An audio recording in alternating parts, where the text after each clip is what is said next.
आज हम चलते हैं रसायन विज्ञान का जो है आखिरी चैप्टर है तत्वों का आवर्त वर्गीकरण,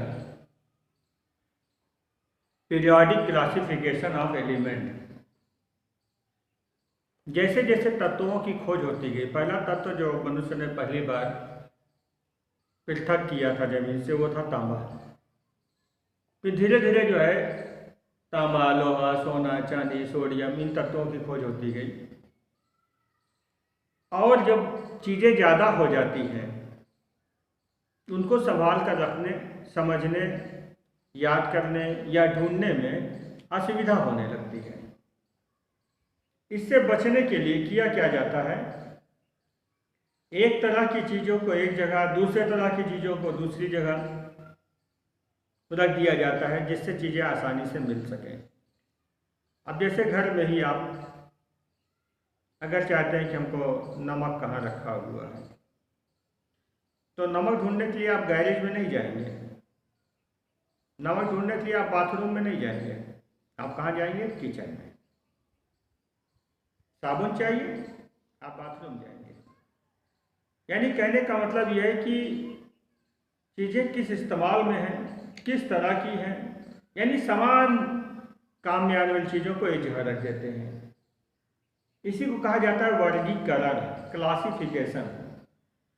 अच्छा, जीवों का अध्ययन करने में भी समान लक्षण वाले जीवों को एक साथ रख देते हैं, अध्ययन करने में आसानी होती है, इसको कहा जाता है वर्गीकरण।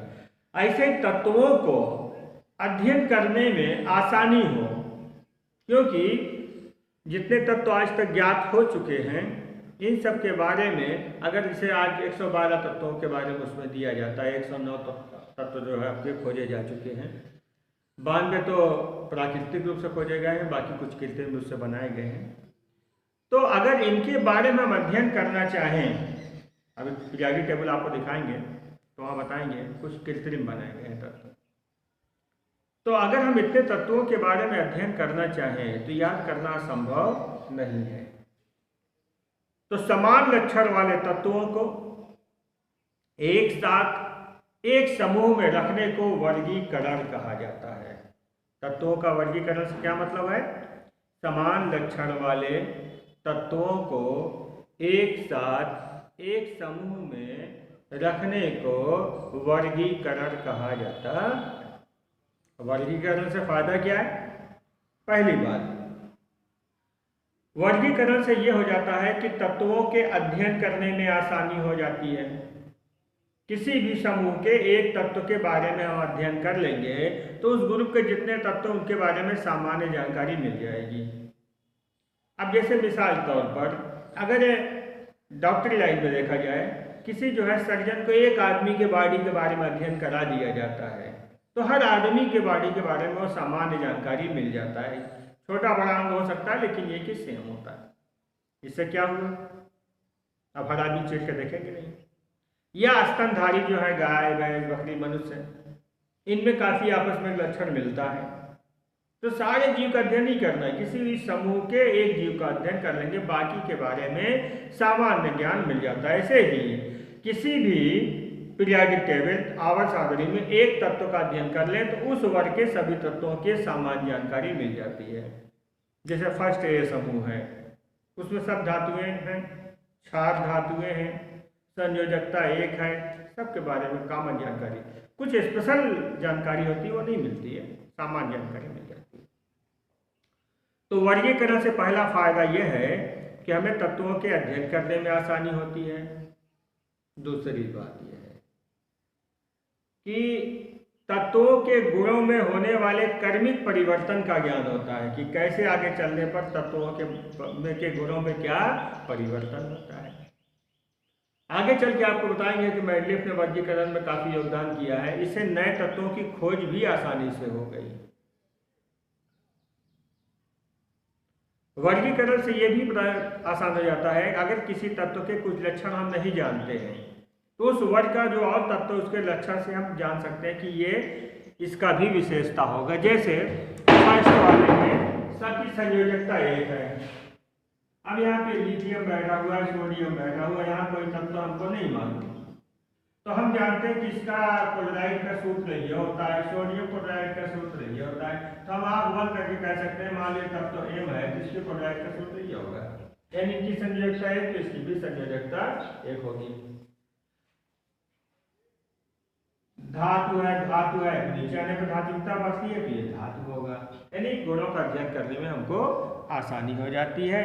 और इनके भौतिक गुण में कठिन परिवर्तन होता है, रासायनिक गुण काफी आपस में मिलते हैं।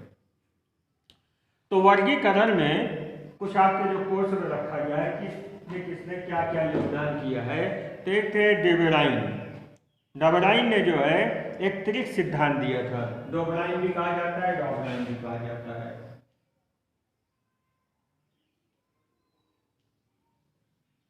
डॉबराइन का त्रिक नियम, इन्होंने क्या कहा, डॉबराइन का लिखा मिलेगा, डॉबराइन का त्रिक नियम। इन्होंने कहा समान गुणधर्म वाले तत्वों को उनके परमाणु भार के बढ़ते हुए क्रम में रखा जाए तो बीच वाले तत्व का परमाणु भार पहले और तीसरे तत्व के परमाणु भार का औसत होता है। अब जैसे मिसाल के तौर पर वाले ग्रुप में ही समान लक्षण वाले हैं, सोडियम है, लिथियम है, पोटेशियम, ये समान गुणधर्म वाले तत्व हैं, उनके लक्षण मिलते हैं, परमाणु भार अलग अलग है, तीनों धातु में संयोजकता एक है तीनों।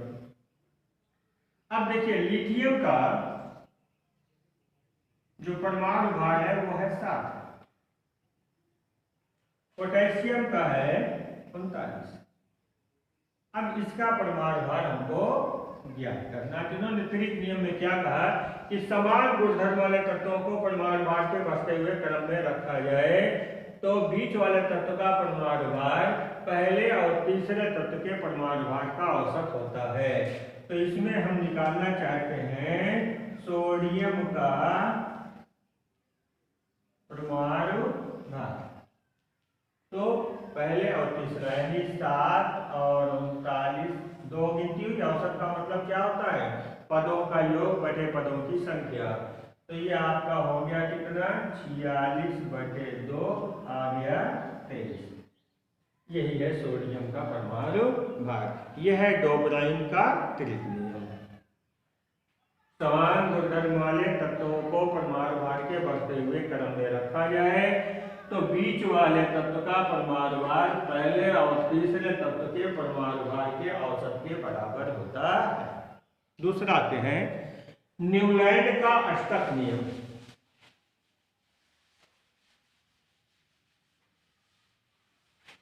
क्या कर लीजिएगा, आसान है। न्यूलैंड का अष्टक कौन सा वाक्य से है, बहुत दिलचस्प है ये। इन्होंने क्या कहा, अष्टक नियम, इन्होंने कहा तत्वों को परमाणु भार के बढ़ते हुए क्रम में रखा जाए तो हर आठवां तत्व पहले वाले तत्व के गुणधर्म के समान होता है। मतलब कि अगर तत्वों को परमाणु भार के बढ़ते क्रम में रखा जाए, परमाणु भार 1 2 3 4 क्रमांक नहीं कहना है, एटॉमिक वेट, तत्वों को परमाणु भार के बढ़ते हुए क्रम में रखा जाए तो आठवां तत्व पहले तत्व के समान गुणधर्म वाला होता है। यानी रिपीट करता है तो पहले के बाद आठवां वही आएगा, आठवां के बाद 8 7 15वां वही आएगा। ये हर आठवां तत्व पहले तत्व के समान गुणधर्म वाला होगा। जिस तरह से इन्होंने क्या कहा था, जैसे ये एक आपको बता दें, शुरुआत में जब पीरियाडिक टेबल बनाया गया था तो जैसे आज बटा हुआ है 8 समूह है, 1 शून्य समूह है, 1 से 7 तक को जो है 2 हिस्से में बांटा गया, ये सब नहीं था। 7 ही समूह ये लोग बनाए थे, बाद में शून्य समूह भी शामिल हुआ, 8वां समूह शामिल हुआ, कुल मिला के 9 ग्रुप हो गए। तो मान लो पहला समूह, दूसरा समूह, तीसरा, चौथा, 5वां, 6वां, 7वां। इन्होंने कहा तत्वों को परमाणु भार के बढ़ते हुए क्रम में रखा जाए तो हर 8वां 7वां 8वां इसका मिलेगा, 9वां इससे मिलेगा, यानी इसका भी ये क्या हुआ 8वां। जिस तरह संगीत का साथ, संगीत में क्या होता है, सा रे ग म प ध नी, फिर आएगा सा। जिस तरह संगीत का सातवां आठवां स्वर पहले स्वर की आवृत्ति करता है, सा रे ग म प ध नी सा। यहाँ शुरू करेंगे रे ग म प ध नी सा रे, आठवां ही आएगा। ग से शुरू करें ग म प ध नी सा रे, फिर ग। तो आठवां जो तत्व है पहले तत्व के समान गुणधर्म वाला होता है। जैसे संगीत का आठवां स्वर पहले स्वर की आवृत्ति करता है। मिसाल के तौर पे जैसे आपका है लिथियम, बेरिलियम 3 4, बोरान परमाणु क्रमांक 5, कार्बन, भारत से लेके चलेंगे तो हम लोग यहाँ पर ले लेते हैं 3 4 5, कार्बन 6 7 8 9।